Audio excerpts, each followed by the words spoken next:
You're not walking me down the aisle, Dad. You're too embarrassing.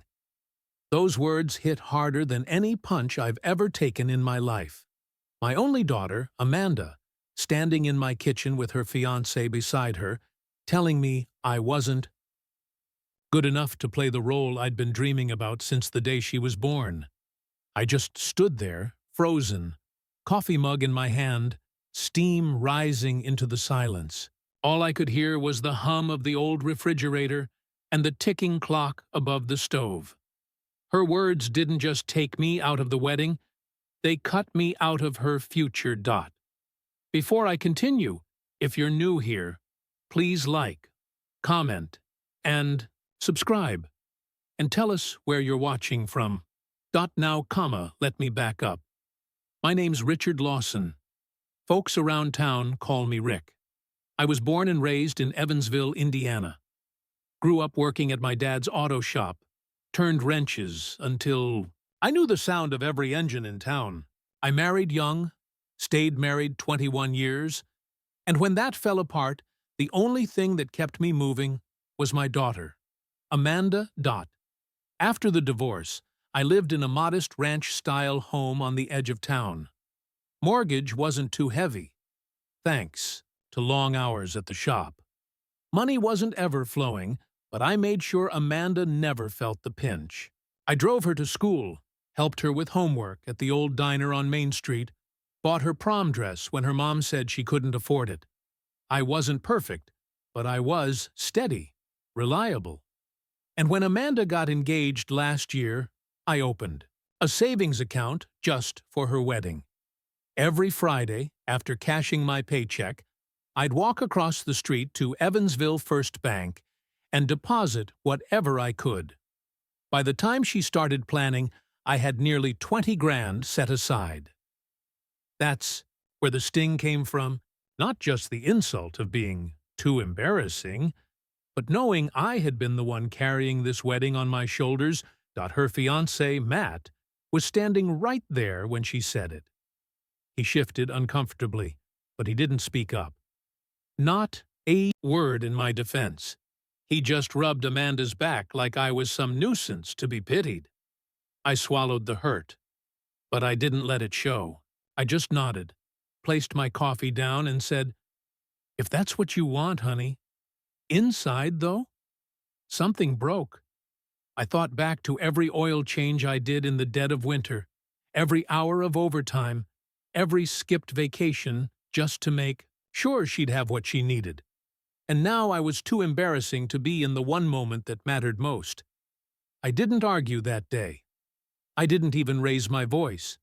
But when they left, when I heard their car pull out of the driveway, I sat back down at the kitchen table and stared at that old bank statement. And that's when a thought crept into my mind. Quiet, dangerous, but steady. If I wasn't welcome in her future, then maybe she wasn't entitled to the future I had been paying for.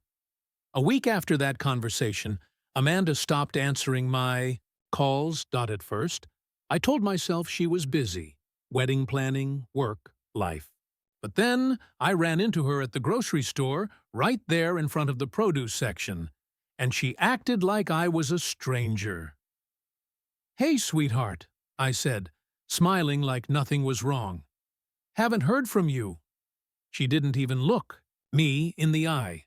She just adjusted her sunglasses and said, "Dad, please don't make this harder. We need some space right now. Some space."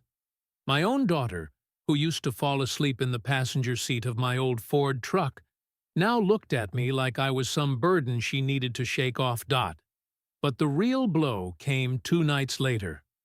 Was sitting in my recliner, TV humming low, when a buddy of mine, Carl, called. Carl's wife was friends with Amanda's future mother-in-law, so gossip traveled quick in our little town. "Rick," Carl said, hesitating, "I don't know how to tell you this, but Amanda told folks you wouldn't be involved in the wedding. Said you're paying, but you're not invited to the rehearsal dinner. Maybe not even the reception." I sat there, staring at the faded wallpaper in my living room. My chest felt tight. She said that? I asked, voice low. Yeah, Carl sighed. I didn't want to be the one to tell you, but you should know. The next morning, I drove by the church where Amanda was getting married. It was the old First Presbyterian downtown, white steeple catching the morning sun. And there they were, Amanda and Matt, standing on the steps with her future in-laws, laughing, posing for pictures. Not once did she look around for me. Later that day, Amanda finally called. For a second, my heart leapt, thinking maybe she had come to her senses. Dad, she said briskly, we need to talk about the seating chart. I swallowed hard. Seating chart? Yeah. Well, since you're not walking me down the aisle, it would just be better if you sat toward the back. Less pressure that way. I couldn't believe what I was hearing. The back? Amanda, I'm your father. Dad, please don't make this about you, she snapped. This is my day. Don't ruin it. The line went silent after that, except for the faint sound of Matt in the background telling her, It's okay, babe. Just tell him. I hung up. My hands were shaking, but not from sadness anymore. From anger. I'd sacrificed everything to make sure my daughter had a future. But now, she wanted me out of sight, out of mind.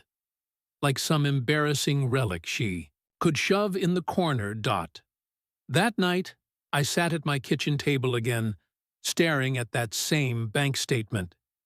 $19,600. My money, my sweat, my sacrifices. I poured myself a stiff drink and whispered out loud, If they don't want me at the table, maybe it's time I take the table away. And that was the first time I thought about calling my lawyer.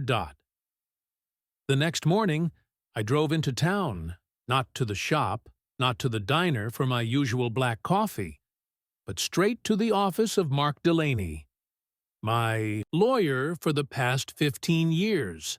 Mark's a sharp guy, mid-50s, glasses always sliding down his nose, the kind of man who knows every family's dirty laundry in Vanderburgh County. He'd helped me through the divorce, set up Amanda's college fund, even wrote up the paperwork for the little plot of land I bought years back. He wasn't just a lawyer. He was someone I trusted. When I walked in, he raised his eyebrows.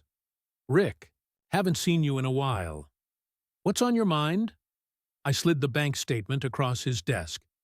Mark, I've been putting money aside for Amanda's wedding. 19.6 in that account. It's in my name only. No joint signatures. But I promised it to her. And I need to know. Legally speaking, does she have any right to it? He skimmed the papers, tapping a pen against his desk. Nope. That money's yours. Unless you transfer it or sign some sort of gift agreement, Amanda has no claim to it. Why do you ask? I leaned back, breathing out slow. Because my daughter's about to marry a man who's fine with pushing me out of her life. They want the money, but not me. And I'm not about to bankroll my own humiliation. Mark gave a low whistle. Rick, I'm sorry. But you're smart to get ahead of this. You've got options. That afternoon, we set the wheels in motion. I closed the wedding account at Evansville First Bank. The teller looked at me funny when she slid that cashier's check across the counter, but she didn't ask questions. Small towns are full of whispers, but banks don't gossip. I didn't stop there. Mark helped me draft a revocable trust. Simple, clean. If anything ever happened to me, my assets wouldn't fall into Amanda and Matt's lap automatically. Instead, they'd be managed by a trustee. And I had a list of nephews and nieces who still treated me with respect. It felt strange, almost cruel, but at the same time, liberating. For the first time in months, I wasn't just a sidelined father. I was a man taking back control. That evening, Amanda showed up unannounced. She must have heard from someone at the bank, because her cheeks were flushed, her voice sharp. "Dad, what did you do?" she demanded, the second I opened the door. I kept my tone calm. "I moved my money." Her jaw dropped. "Moved it? Dad, that was for the wedding." "No," I corrected softly. "That was for you. A gift.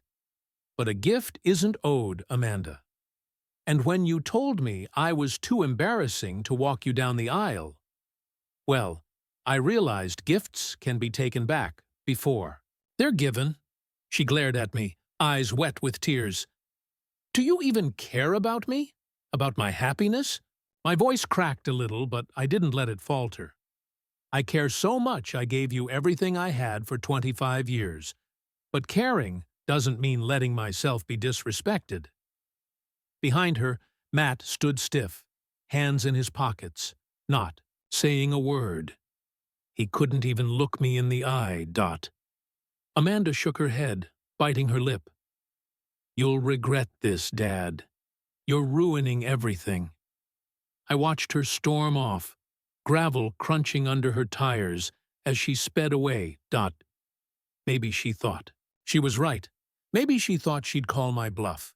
But I wasn't bluffing, Dot, because while Amanda was busy planning a wedding without me, I was planning something else entirely. A lesson in humility. And that lesson would unfold right in front of her guests, her fiancé, and the very people she wanted to impress. The church bells rang clear that Saturday morning, echoing down Main Street. Folks in Evansville say you can always tell how fancy a wedding will be by the number of cars parked around the square. And that morning, it looked like half the county had shown up. I sat in my truck across from First Presbyterian, engine idling, low. Suit jacket hanging in the back seat, not because I'd been invited, but because I wasn't going to let them see me looking like I'd rolled out of bed. Through the stained glass windows, I could hear the faint swell of the organ. Guests shuffled in, dresses rustling, men straightening ties. I imagined Amanda in her gown, the gown I paid for, beaming, ready to step into her perfect future. Except this future wasn't as secure as she thought. A week earlier, after Amanda stormed out of my house, I'd made one last call to Mark, my lawyer. We drafted a simple notice, notarized and stamped. It spelled out, in black and white legalese, that I had revoked all financial promises tied to the wedding, including vendor deposits made under my name. That meant the florist, the caterer, even the reception hall downtown. All of it tied back. To me. The first domino fell right after the vows. Guests poured into the reception hall, only to find the doors locked. A red, closed sign hung on the front, and a handwritten note from the manager explained, "Event canceled due to non-dash payment." Panic rippled through the crowd. Amanda's bridesmaids clustered around her, whispering furiously. Matt's parents looked mortified. I watched from a distance as Amanda, still in her gown, tried to call the hall manager, waving her phone in the air, tears streaking her makeup. Then came the caterer. A line of vans pulled away from the curb, drivers shaking their heads. Without my deposits, there'd be no steak dinners, no champagne toast, no carefully plated hors d'oeuvres. Just a crowd of hungry guests growing restless by the minute. By the time the florist came to collect their arrangements, roses, lilies, all of it, the whispers had turned into full-blown gossip. In a small town like ours, news spreads faster than wildfire. People were already muttering, "Didn't her daddy pay for this?" That was my cue. I stepped out of my truck, straightened my tie, and walked right up to the church lawn, where Amanda and Matt were standing in a flustered circle. Her eyes widened when she saw me. "Dad, what are you doing here?" she hissed, cheeks blotchy, mascara smudged. I held up the envelope. Delivering clarity. The crowd quieted as I read from the notice, my voice steady. As of last week, all financial commitments made in relation to this wedding were rescinded. Vendors have been notified and compensated for cancellations. This event is no longer under my responsibility. A murmur swept through the guests. Amanda's face crumpled. You sabotaged me? I met her gaze, my own heart breaking even as I spoke. No, Amanda, you sabotaged us. You wanted my money but not my presence. You can't have one without the other. Matt finally spoke up, his voice brittle. This is ridiculous. We'll fix it. We don't need you. But his parents looked horrified. They knew, everyone knew, that without my support, the entire facade had collapsed. And in that moment, the whispers turned into judgment.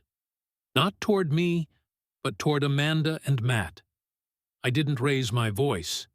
I didn't gloat. I just handed Amanda the envelope and said quietly enough for her alone, "You thought I was too embarrassing to walk you down the aisle. But today, you walked yourself into this mess." I turned and walked away, the sun warm on my back, leaving behind the chaos that once was her perfect day. But that wasn't the end. Because small-town weddings don't just end in ruined receptions, they end in ruined reputations. And Amanda was about to learn that lesson the hard way. By Monday morning, the whole town knew what had happened. At the diner, where I'd been eating the same bacon and eggs breakfast for 20 years, folks stopped by my booth one by one. Some clapped my shoulder, some just nodded. But they all said the same thing in their own way. You did what you had to do. In a small town like Evansville, reputation is worth more than money. And Amanda's big white wedding had turned into the talk of the county. Not because of its beauty, but because of its collapse. People whispered in church pews, at the post office, even in line at the bank. They treated him like dirt. And look what happened. Guess money doesn't buy class. Poor Rick gave everything, and she still turned on him. By the end of the week, Amanda and Matt had canceled their honeymoon. Couldn't afford it without my support. Vendors demanded payment, and with the trust moved into my control, they had no way to cover the bills. Matt's parents tried to step in, but even they admitted it was too much. And the worst part? Amanda's pride. She avoided me for weeks, but I heard the rumors. Guests had called it the wedding that wasn't. Some said Amanda had been selfish. Others blamed Matt for not standing up to her. Either way, their shiny new start had been stained. I didn't celebrate their downfall. Truth be told, it hurt. Nights were long and quiet, and I'd sit in that old recliner, wondering if I'd gone too far, wondering if my little girl would ever forgive me. But one evening, as the cicadas hummed outside and the kitchen clock ticked steady, I felt a strange calm. I hadn't humiliated her to be cruel. I'd simply given her the consequence of her own choices. For once, I hadn't bent, hadn't broken myself just to make her happy. I'd stood up, not out of anger, but out of self-respect. And that peace. It was worth more than any wedding. Deposit. Weeks later, I ran into Amanda at the grocery store again. She looked tired, hair pulled back, no ring on her finger anymore. Matt was gone. The marriage hadn't even lasted a season. We locked eyes for a moment, and she whispered, barely audible, "I'm sorry, Dad." I nodded, throat tight, and said, "I'll always be here when you're ready to start over. But this time, it has to be real." For the first time in a long while, I saw my daughter, the little girl who used to ride shotgun in my truck, singing along to old country songs, not the bride chasing a perfect future, but the daughter I'd always loved. And as I walked back to my truck, the sun setting orange over Evansville, I realized something. Sometimes justice isn't about revenge. It's about dignity. About finally standing tall, even if it means standing alone. So when people ask me now, Rick, don't you regret it? I smile and shake my head. No, I don't regret showing her that love without respect isn't love at all. Tell us your thoughts in the comments, and don't forget to like, share, and subscribe for more stories.